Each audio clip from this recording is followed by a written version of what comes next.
todos, aqui é o Rogério, consultor da Latoqualitas, e vamos continuar a nossa sequência de vídeos falando sobre as diferenças do SIAC 2018 para a ISO 9001-2015. Já se inscrevam no nosso canal, curtam esse vídeo e compartilhem, e não se esqueçam que temos também nossas redes sociais, né, o site. Dá uma olhada lá que tem bastante conteúdo interessante. Plano de qualidade da obra.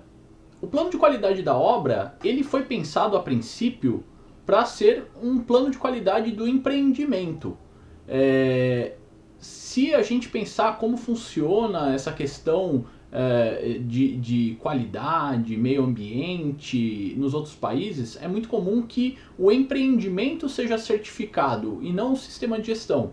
Apesar de que as normas, sistemas de gestão ISO são aplicáveis a qualquer tipo, né, de organização, mas é muito comum a gente ver empreendimentos certificados. E no Brasil também tem certificação Aqua, tem certificação LEED, né, dos empreendimentos. Então, o PQO ele foi pensado para ser uma simulação disso, né? Uma adaptação disso. E inclusive agora a gente vai até falar mais para frente, mas ele faz parte do PQO, o plano de controle tecnológico da obra. E isso obviamente varia de obra para obra, né? Se eu prototipei bem minha obra, eu consigo replicar e aproveitar ensaios de outras obras, né? Desde que o meu controle de execução seja muito bom e as condições todas sejam mantidas, né? Iguais às condições que os ensaios da outra obra foram realizados, eu consigo aproveitar ensaios. Então, isso quer dizer que, resumindo, o meu plano de qualidade da obra tem que ser daquela obra e não para um plano de qualidade igual para todas as obras. E eu vou dar mais detalhes a seguir. Então, identificação e seleção dos processos do sistema de gestão da qualidade aplicáveis à obra. Eventualmente, naquela obra eu posso ter algum processo terceirizado. Isso tudo é bom ficar claro, né? Estrutura organizacional da obra, incluindo definição de responsabilidades específicas. Aqui é o organograma, né, descrição de cargo para aquela obra. Relação de materiais e serviços de execução controlados e respectivos procedimentos de execução e inspeção, identificação das particularidades da execução da obra. Vamos pensar aqui, por exemplo, na questão acústica, que é sempre um calcanhar de Aquiles, porque qualquer frestinha que fica, qualquer coisa que fica diferente, já estraga a isolação acústica. Então, é importante que sejam definidas as particularidades dessa obra, o que tem que ser feito diferente ou não, e essa equipe seja treinada, né? E é legal que seja, inclusive, um treinamento prático, né? Para não ficar nenhuma dúvida, porque às vezes a equipe, de repente alguém ficou com alguma dúvida, fica com vergonha de perguntar, mas se todo mundo está executando, o engenheiro acompanhou e essa execução foi feita de forma correta, aí sim eu posso replicar isso para as outras unidades daquele empreendimento, por exemplo. Então, eu tenho que falar tudo que é particular daquela obra e como que eu vou controlar isso e como que eu vou manter o registro desses controles. No item D, plano de controle tecnológico. O controle tecnológico, ele é o controle de forma que eu mantenha as características do meu componente ou do meu sistema, as características de desempenho, conforme eu for reproduzindo, né? Então, na obra seria, por exemplo, o controle do concreto, porque eu só vou saber se o concreto atingiu a resistência dele após 28 dias. Ele pode até ser usinado, mas eu só vou saber a resistência dele após 28 dias. Controle de planicidade, controle de prumo, né? Então conforme eu vou executando o meu produto, eu vou controlando ele tecnologicamente. E então isso faz parte do PQO e isso é particular para cada obra. Identificação de equipamentos considerados críticos para a obra e respectivas inspeções, manutenções e frequências previstas aplicáveis. Aqui é legal ficar atento ao que o fabricante ou que o locador do equipamento informa como frequência e outras particularidades de manutenções daquele equipamento. Programa de treinamento específico da obra, porque eu posso ter procedimentos específicos, né? Procedimentos executivos específicos para aquela obra. Então eu treino a equipe para realizar da forma que tem que ser feita naquela obra. Objetivos da qualidade específicos para a execução da obra e atendimento a exigências de clientes associadas a indicadores. Esse é mais um ponto que eu gostaria de chamar a atenção, porque isso é outro motivo que torna o PQO um plano de qualidade específico para aquela obra. Porque para cada obra eu posso ter um objetivo diferente e evolutivo, inclusive, para comprovar a melhoria contínua. E existem questões como as que eu mencionei no vídeo anterior, por exemplo, questões de sustentabilidade, comparar indicadores de sustentabilidade entre obras. Eu posso não ter muito bem assim um parâmetro, porque uma obra usou uma tecnologia, outra usou outra, uma obra fica numa região, a outra obra fica em outra região, né, uma zona bioclimática diferente. Tudo isso pode afetar o desempenho dos meus indicadores e inclusive pode afetar minhas metas. Plano de gerenciamento de resíduos da construção civil da obra.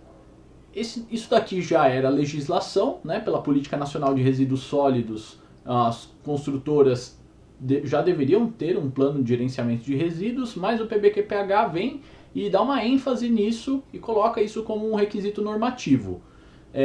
Eu também chamo a atenção aqui para que os planos de gerenciamento de resíduos da construção civil atendam ao conteúdo mínimo da Política Nacional de Resíduos Sólidos, o que ela pede para esse documento. Definição dos destinos adequados dados aos resíduos líquidos. Eu vou colocar aqui um card falando sobre esse assunto de forma mais profunda em outro vídeo que a gente postou no canal há uns tempos atrás. Definição dos meios para assegurar um ambiente de trabalho saudável e seguro. Aqui ele vai falar de uma série de requisitos de segurança e saúde ocupacional. Então, assim, eles já são leis, mas o PBQPH vem e enfatiza isso também. Então, uma característica dos novos regimentos normativos do PBQPH é que eles enfatizam essa questão de atendimento a requisitos legais. E uma coisa importante aqui é que as NRs estão sendo revisadas agora. Então é importante também pensar na gestão de mudanças. Eu não posso ficar na transição de uma coisa para outra desamparado. Eu não posso deixar de atender algum requisito. Então, como é que a construtora vai fazer essa transição? E caso ela não consiga atender tudo a tempo, é bom que ela pelo menos tenha um plano de ação para se adequar à nova legislação. Então, questões como, por exemplo, nessa nova NR18 que vai sair agora, o PCMAT e o PPRA deixam de existir e entra um plano de gerenciamento de riscos, né?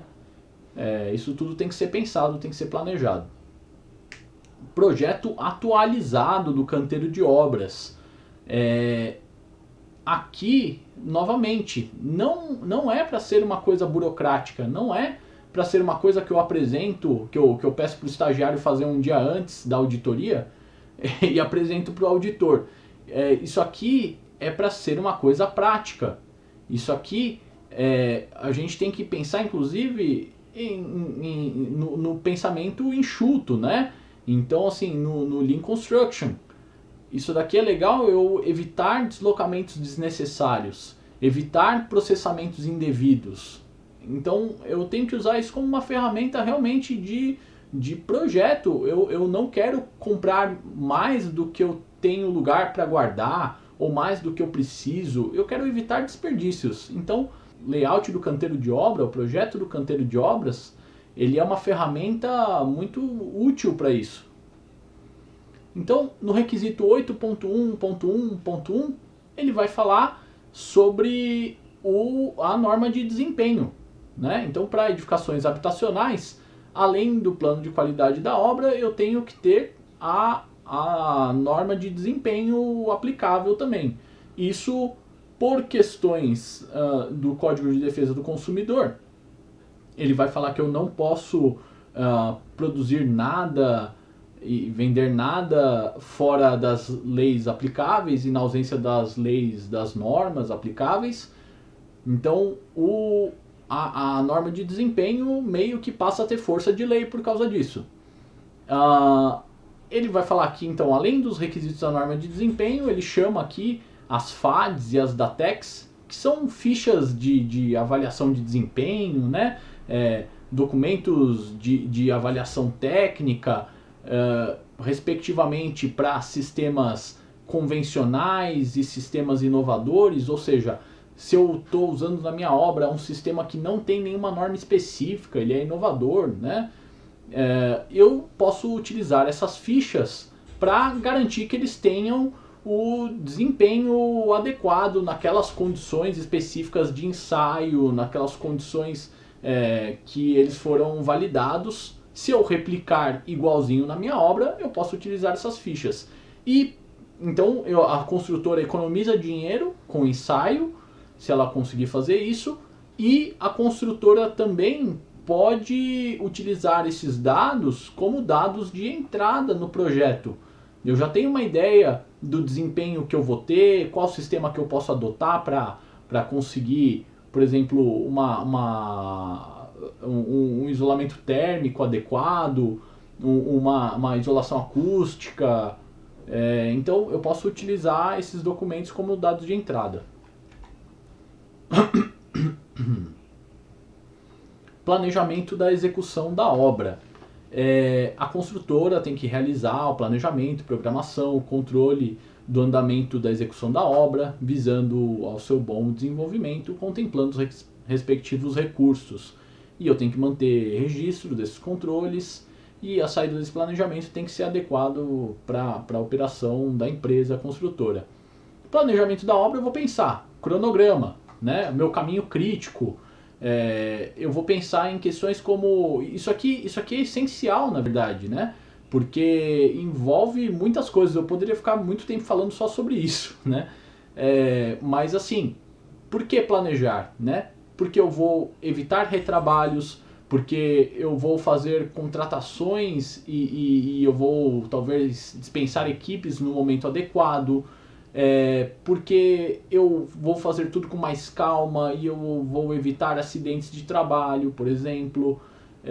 Eu vou, por exemplo, não vou fechar uma parede de vedação antes de passar uma máquina grande por ela, porque senão fica uma questão complicada. Eu posso pensar também em questões como o aluguel de máquinas, né? Eu alugo a máquina no momento adequado para ela trabalhar adequadamente, sem nenhuma interrupção, porque a máquina é cara, o aluguel é caro, e máquina parada é prejuízo. Então, tudo isso eu posso pensar num planejamento adequado da execução da obra. Determinação de requisitos relativos à obra. Aqui entra uma série de questões, ele já está chamando aqui embaixo a norma de desempenho novamente, mas fora isso, análise do entorno, então até condições de zoneamento, código de obras do município, necessidades do meu cliente, perfil de desempenho da edificação, passivos ambientais, condicionantes. Vai entrar uma série de legislações específicas para aquela obra. A gente tem que determinar isso, né, antes, de preferência, de começar até a concepção do produto. Projeto. Temos aqui uma particularidade que, se o projeto já vem pronto do cliente, nós vamos pular praticamente o item 8.3 inteiro, vai ficar só a parte de análise crítica desse projeto. A gente vai falar mais pra frente sobre isso, mas assim, se eu consigo executar ele, se ele está adequado, né? Resolver quaisquer questões antes de iniciar de fato a execução da obra. Então ele vai falar aqui que o planejamento da elaboração do projeto, né? Isso também é essencial. A empresa construtora deve demonstrar o planejamento de tal processo por meio de informações documentadas, tais como atas de reuniões. Aqui a gente pode pensar naquele modelo FEL, modelo dos portões, né, dos gates, que eu vou fazendo análises conforme eu planejei em algumas etapas do projeto, que eu reúno meus projetistas, reúno o coordenador de projeto, reúno a equipe de obras e falo, olha, até o momento o projeto atendeu, né, ao que a gente esperava. A gente tem informações suficientes para passar para a próxima etapa do projeto ou devemos abortar o projeto agora? Porque abortar o projeto agora seria mais barato do que abortar ele lá na frente. Então, essas reuniões são importantes. Listas de verificação de projetistas, por exemplo. O que ele tem que me entregar, né, para atender às normas específicas do sistema que ele está projetando, para atender a norma de desempenho, né? O que ele vai entregar, quando, então tem até cronogramas, né? Quando ele vai me entregar, em que fase ele entrega o quê, até quando ele vai estar comigo, ele vai estar comigo só no projeto, na execução da obra também, no as-built. Qualificação dos projetistas. Esse projetista sabe o que é a norma de desempenho, por exemplo? Ele está ciente do que ele tem que atender? Ou eu preciso colocar no contrato que ele vai contratar por conta própria uma consultoria, por exemplo, para auxiliar ele nessas outras questões que ele deveria estar ciente para trabalhar na minha equipe. Pessoal, então esse vídeo, essa parte 2 fica por aqui. Ficamos à disposição para serviços de consultoria, assessoria, treinamento e auditoria interna. Temos agora treinamentos online também no Hotmart, eu vou deixar um link aqui embaixo. E ficamos à disposição para serviços na área da qualidade, meio ambiente e saúde e segurança ocupacional. Então, até a próxima!